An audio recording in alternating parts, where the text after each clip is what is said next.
All right, welcome back to the deep dive. We always find something interesting to dive into. Always. But this one I think is really going to hit home for a lot of our horror fans out there. Oh, yeah. Especially those of you clamoring for this deep dive on the Silent Hill 2 remake and kind of what's driving its success. Right. So we've got some fresh data from Jamatsu to dig into here. Yeah. The gaming news site. You always have the scoop. Yeah, and so this will give us a good sort of foundation of sales figures and some of the key features of the game. Well, and I think what's really interesting about this is that it points to a larger trend that we're seeing, kind of a resurgence of this, interest in that classic psychological horror. Yeah, it's really remarkable, right? I mean, 2 million copies sold in just 3 months. That's double the milestone they hit within days of launching. Yeah.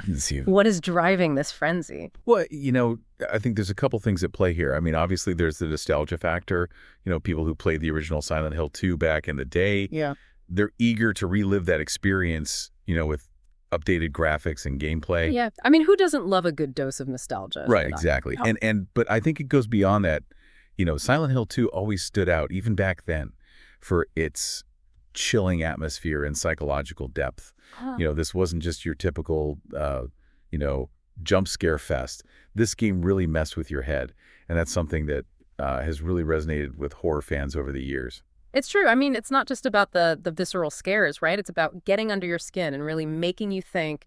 And Jamatsu highlighted some of the updates in the remake that seem to be amplifying that effect. Oh, yeah. Like ray tracing, for example. They've really leaned into that and made the environments incredibly realistic. Oh, it's amazing. I mean, can you imagine how creepy that must be in a game like Silent Hill 2? This has got to be wild. The way the light and shadow play off each other, it creates this constant sense of unease. Like you're never quite sure what's lurking just beyond your vision. Yeah, you're always on edge. Exactly. And then there's the sound design, which is always crucial in horror games. Yeah. But especially one that relies so heavily on psychological tension. For sure. They've created these incredibly immersive soundscapes that really draw you into the world of Silent Hill. You can almost feel the fog closing in around you. You can hear the distant sirens wailing and the groans of the creature. It's incredibly effective at creating that sense of isolation and dread that James Sunderland, the protagonist, is experiencing. Speaking of James and that unsettling world he finds himself in, Jamatsu's overview, reminded me of the basic premise of the story. Oh, yeah. And it's terrifying enough on its own. James receives a letter from his dead wife, Mary, leading him to Silent Hill, this eerie, abandoned town. Oh, yeah, it's a classic setup. It's already creepy, right? But then you throw in the fact that the town itself is this manifestation of darkness and twisted desires. Yeah. And it becomes a whole other level of disturbing. Oh, absolutely. And I think that's where the real brilliance of Silent Hill 2 lies. It's not just about the monsters or the jump scares. It's about the psychological depth, the way the game uses those elements to explore James's own psyche, his guilt, his repressed memories. Take Pyramid Head, for example. Yeah. He's not just a random monster. He's a symbol of James's desire for punishment. Wow, I never thought about it that way. It's like the game is holding up a mirror to his deepest, darkest fears. No wonder it's considered a masterpiece of psychological horror. It's a true classic. And it seems like the developers of the Remake Bloober Team, they really understood that, they didn't just update the graphics and sound. They made some really interesting choices in terms of gameplay mechanics that enhance those psychological aspects. And I think one of the most notable changes is that shift from those fixed camera angles that the original was known for to an over-the-shoulder perspective. Oh, yeah, that's a big one. Huge. And, I've heard some gamers argue that this actually makes the game less scary because you have more control over the camera. That's an interesting point. Yeah. And it's true that fixed camera angles can create a sense of vulnerability because you're not always able to see what's coming. Right. But in this case, I think the over-the-shoulder perspective actually increases the tension because it puts you directly in James's shoes, so to speak. Yeah. You're experiencing everything through his eyes. You're no longer just an observer. Yeah. You're right there in the thick of it, feeling his vulnerability and fear. I can see that. Yeah, it makes it much more immersive. It probably makes those jump scares, which, let's be honest, we all secretly love, even more effective. Absolutely. Jamatsu also mentioned that they've expanded the environments in the remake. Yes. Which I imagine adds to that feeling of being lost and disoriented. Absolutely. Sure. A larger map means more opportunities for exploration and discovery. Yeah. But it also plays into that psychological aspect that we've been talking about. You're constantly on edge. never quite sure what you might stumble upon in the fog-shrouded streets of Silent Hill. Whether it's a terrifying creature or just a creepy sound or even just, a dead end that makes you feel even more lost. And that feeling of uncertainty is what really gets under your skin.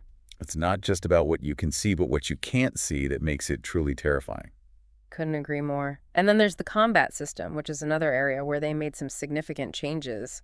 In the original, the combat was notoriously clunky, and that was part of what made you feel so vulnerable. Oh, for sure. You weren't a skilled fighter. Yeah. You were just a regular guy trying to survive. Exactly. So how did they handle that in the remake? Did they make it more action-oriented? It seems like they struck a balance.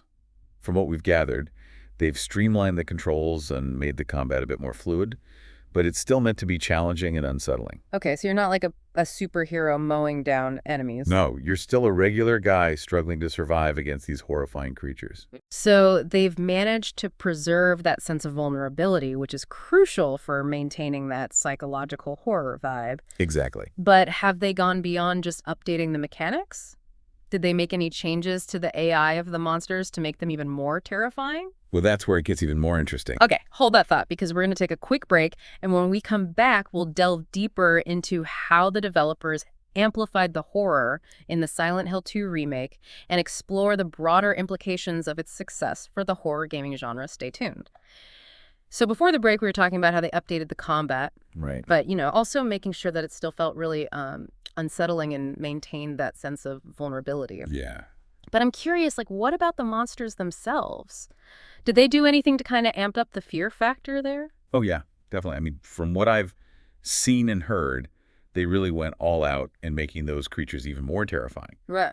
I mean, they've tweaked the AI to make them more unpredictable, more aggressive. Imagine being stalked by something that seems to have a mind of its own, reacting to your every move in ways you just don't expect. That's just creepy.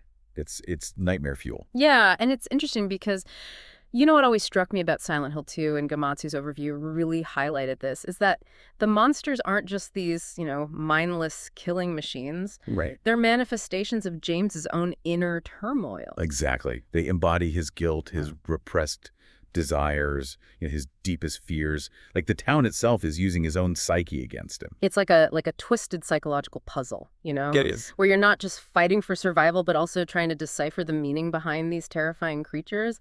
It's like, what does this creature represent to me? It's a very deep game. Yeah. And so I guess this leads to a bigger question. Why do you think Silent Hill 2's story, even all these years later, continues to resonate so deeply with players?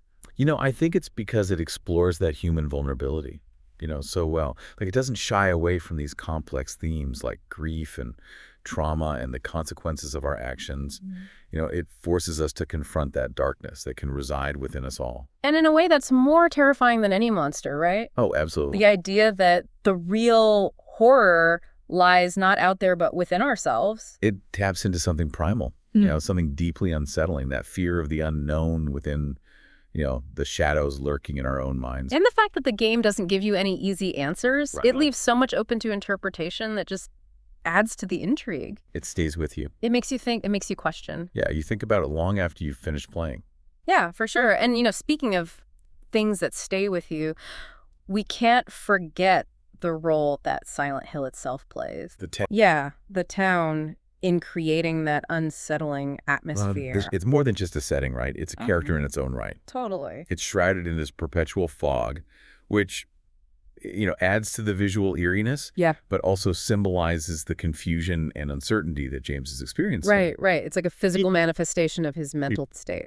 Exactly. And the environments themselves, they're so meticulously crafted. Every detail, from the peeling paint to the rusty chains to the flickering lights, it all contributes to this feeling of decay and despair that permeates the game. It's like the town itself is a reflection of James's crumbling psyche. Right. And Jamatsu mentioned that they've expanded the environments in the remake. They did. So do you think that adds to the horror, or does it risk kind of diluting the impact? I think it's a delicate balance, but from what I've seen, they've done a great job of maintaining that claustrophobic atmosphere while also giving players more to explore. The larger map allows for more hidden areas, more secrets to uncover, and more opportunities to just get lost in those labyrinthine streets of Silent Hill. And getting lost is such an integral part of the Silent Hill Well, experience. it's essential both literally and figuratively. Right. It's about losing yourself in the atmosphere, in the psychological torment. Yeah, and beyond the atmospheric elements and the psychological depth, one thing that really stuck with me from Jamatsu's overview was the discussion of the ending, or should I say endings? Yes, the infamous multiple endings. Right, because Silent Hill 2 is notorious for that. It is, and it's a testament to the game's commitment to exploring those complexities of human nature.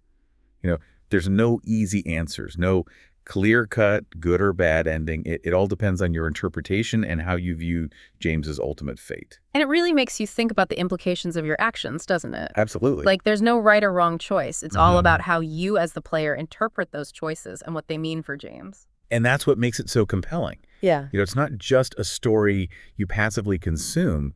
It's an experience you actively participate in, shaping the narrative through your choices and interpretations. That's so true. And that level of player agency, combined with the psychological depth and the unsettling atmosphere, it's what elevates Silent Hill 2 beyond your typical horror game.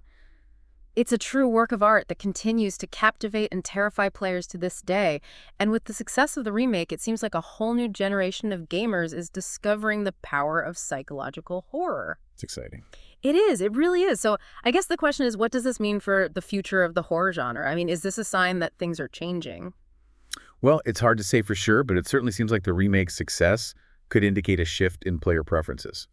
Yeah. Maybe gamers are looking for more than just jump scares and gore.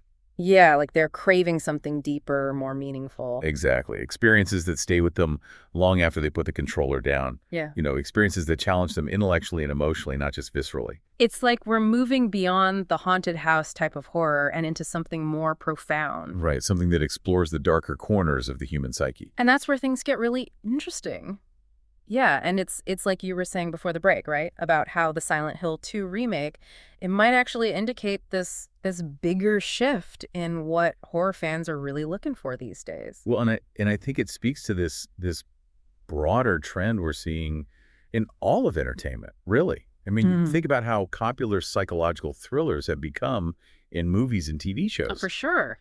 It seems like people are really fascinated by this exploration of the darker side of human nature. It's not just about the monster in the closet anymore, right? It's about the monsters we carry within ourselves, and Silent Hill 2 just nails that. Yeah, it really brings those inner demons to life in such a visceral way. And it makes you wonder, if this success will inspire other developers to kind of step outside the box. Yeah. To take more risks, to really delve into those psychological themes that Silent Hill 2 does so well. I would love to see more games like that. Yeah. Just really push the boundaries of what horror gaming can be. And I think that's what's so exciting about this whole thing. It's not just about, creating terrifying creatures or gore-filled environments. It's about tapping into those primal fears that reside within us all, the things that keep us up at night, the things that we try to bury deep down inside. And that's the real horror, isn't it? It is. It's facing those fears head on. And Silent Hill 2 doesn't let you shy away from that. It forces you to confront those fears, to question your own perceptions, to grapple with these difficult moral dilemmas. And that's what makes it so impactful. Yeah, it's not a passive experience. You're not just sitting back and watching a movie. Yeah. You're actively engaged, you're making choices that have consequences, and that's what stays with you long after the game is over. It's a game that makes you think. It does. It really does. And as we kind of wrap up this deep dive into Silent Hill 2, I'm really curious to hear from you, our listeners. Yeah, what do you think? What other classic horror games do you think deserve the remake treatment? And what elements would you like to see updated or reimagined, to create a truly chilling psychological experience for modern audiences? Let us know your thoughts, and until next time, keep exploring, keep questioning, and keep diving deep into the things that fascinate you.